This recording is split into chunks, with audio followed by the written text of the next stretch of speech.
para o quadro Saúde e Bem-Estar. Dr. Vitor, muito boa tarde, prazer recebê-lo novamente aqui nos estúdios. É um prazer estar aqui, Guarizo, e boa tarde a todos. E um assunto em voga, né, que é o aneurisma cerebral.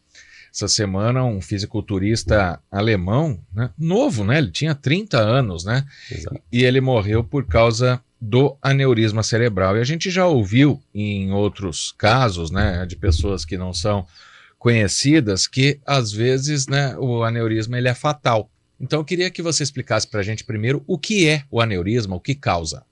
Exato, Guarizo. Veio à tona, né, o histórico desse fisiculturista de 30 anos, né, que é alguém que tem o hábito ali do cuidado, né, com a saúde, das atividades físicas, e aconteceu subitamente que ele veio a óbito em decorrência de uma doença que é muitas vezes silenciosa. Também daí vem a importância de a gente falar um pouco mais sobre esse tema. O aneurisma cerebral, para quem está ouvindo, que nunca ouviu falar sobre isso, é como uma pequena fragilidade da parede das artérias, que é por onde o sangue circula, né, dentro da cabeça. Isso acontece, vamos fazer uma analogia para você ouvinte que está querendo imaginar como é que isso possa, né, ser sem nunca ter visto.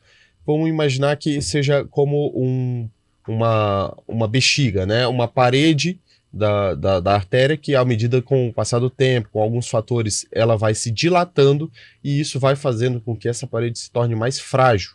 De modo que pode haver, então, uma ruptura em que há o extravasamento, onde há, de fato, um acidente vascular hemorrágico, né? Onde há essa ruptura, a chamada hemorragia subaracnoide, que traz, sim, grandes chances de risco de vida, né? Em torno de 50%, Guarizo, das pessoas que têm um aneurisma cerebral que rompeu, elas nem chegam a ter, né, conseguir ser tratadas e vão a óbito mesmo, como aconteceu com pessoas, a ex-esposa do presidente Lula, agora com esse fisiculturista, que teve aí sim uma morte trágica, até mesmo antes de conseguir ser tratado.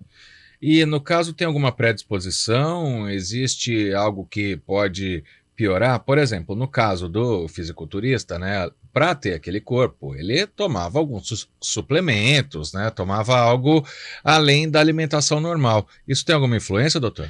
No geral, os fatores de risco não são muitos, porque não é uma doença muito frequente, mas os fatores modificáveis, que são aqueles em que se pode intervir, principais são o tabagismo, tá? O tabagismo a gente sabe que aumenta muito a propensão desses vasos se ficarem mal formados, portanto, apresentarem essa dilatação anômala, assim como fatores como a pressão arterial elevada, o uso de algumas medicações ou até mesmo substâncias ilícitas, como a cocaína, principal delas.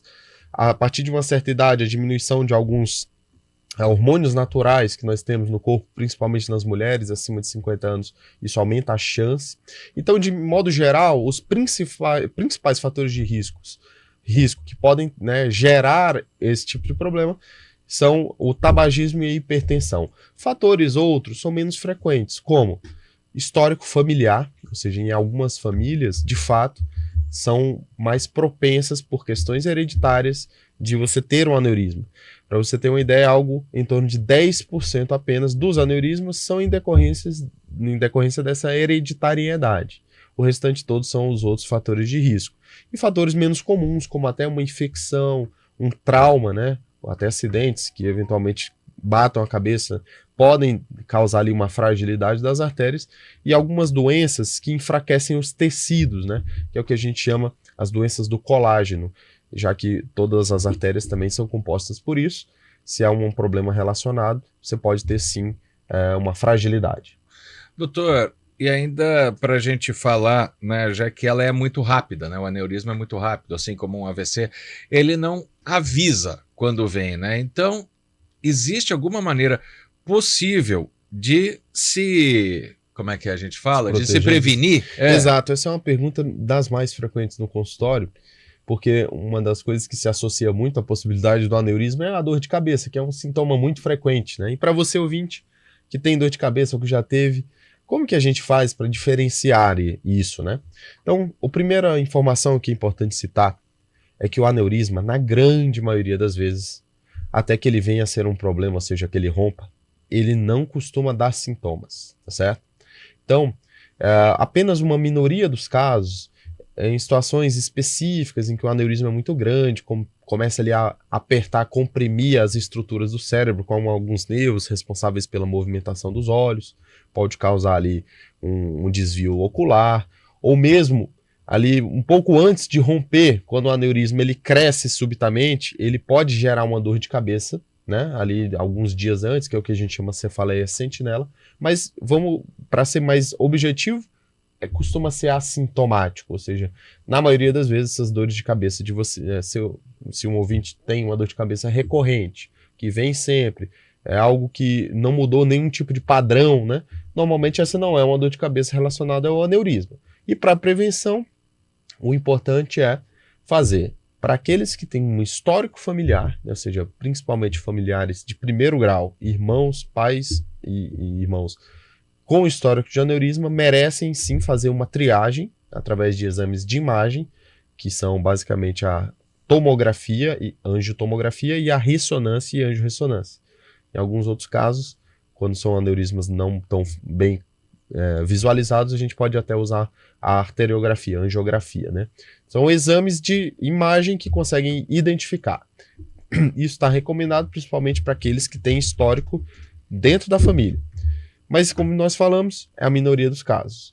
Para o restante, para a população como um todo, o que fazer para se proteger do surgimento do aneurisma? Evitar os fatores de risco, ou seja, controlar a pressão arterial, evitar o tabagismo, e principalmente evitar bebidas alcoólicas em excesso e alguns tipos de entorpecentes que todo mundo deve evitar, como a cocaína. E existe algum tipo de aneurisma que seria mais leve ou não? Porque, como você explicou, é uma quebra do vaso, né? Exato. Veja, o aneurisma, ele normalmente é uma alteração gradual. Vamos fazer uma analogia lá da bexiga, né? Com o passar do tempo, ela vai dilatando, até que sua parede fica fina o suficiente para romper. Então, a gente não considera que seja mais leve, é tão grave quanto, porque se romper, tem uma chance grande de, se não causar o risco de perder a vida, mas também de causar sequelas, né?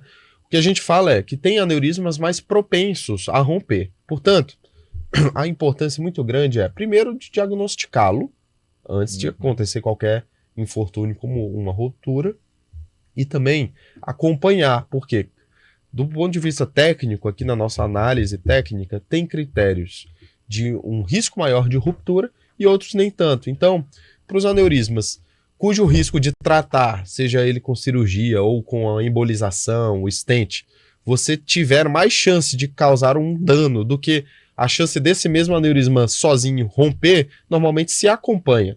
Então isso vale mais para os aneurismas pequenos, com algumas características, como localização, conformação dele, que nos dão uma certa garantia de que a chance de ele romper é baixa. Mas à medida que ele cresce, principalmente, altera a sua geometria, a depender da localização, inclusive, pode sim ser necessário tratar antes mesmo de romper. Esse, inclusive, é o objetivo, evitar que rompa. Sim, com certeza.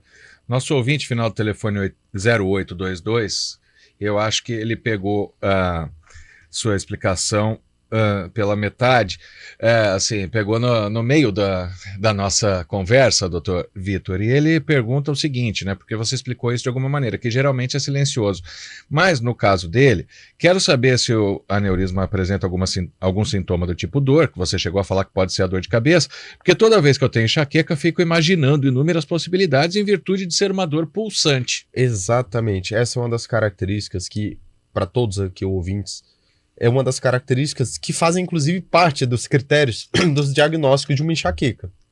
Classicamente é uma dor de cabeça pulsante, e essa pulsação normalmente aumenta a chance, nosso receio de que seja algo, digamos assim, de maior gravidade. Ele tá com muito medo aqui. Exato. A primeira recomendação... Isso, pode tomar uma água, doutor, fica à vontade. A primeira recomendação é exatamente que, se essa é uma dor recorrente e nunca foi investigada, que seja feita uma avaliação. No neurologista. No neurologista, neurocirurgião, de modo que faça um exame de imagem. Isso faz parte, inclusive, dos critérios para se chamar algo de enxaqueca, ou seja, a dor recorrente, com algumas características, na ausência de outras causas. Sim. E para definir a ausência de outras causas, normalmente se faz uma ressonância. Uma vez que se viu que não tem um aneurisma, essa dor de cabeça ela pode ser recorrente pelas próprias características da enxaqueca. Isso não aumenta a chance de virar um aneurisma, tá bom? É uma dor incômoda, mas é uma informação que todos têm que ter noção, é isso, né? De que a dor de cabeça recorrente ela não é um fator de risco. E acho que como mensagem final, a coisa mais importante também, que é possível que, né, possa colaborar de algum modo, é identificar os primeiros sinais de uma ruptura de aneurisma para que seja feito o atendimento de emergência, né? É uma emergência, já que traz risco de vida iminente. Então, normalmente a dor de cabeça da ruptura do aneurisma, ela é uma dor de cabeça considerada a pior da vida do paciente. É uma intensidade de dor que vai de 0 à máxima em segundos. Essa é uma importante distinção para as dores de cabeça convencionais. Então, uma dor de cabeça muito intensa, que pode se associar a sintomas como dor na nuca, uma dor intensa na nuca, rigidez na nuca, alterações de visão e até perda de consciência, como desmaio.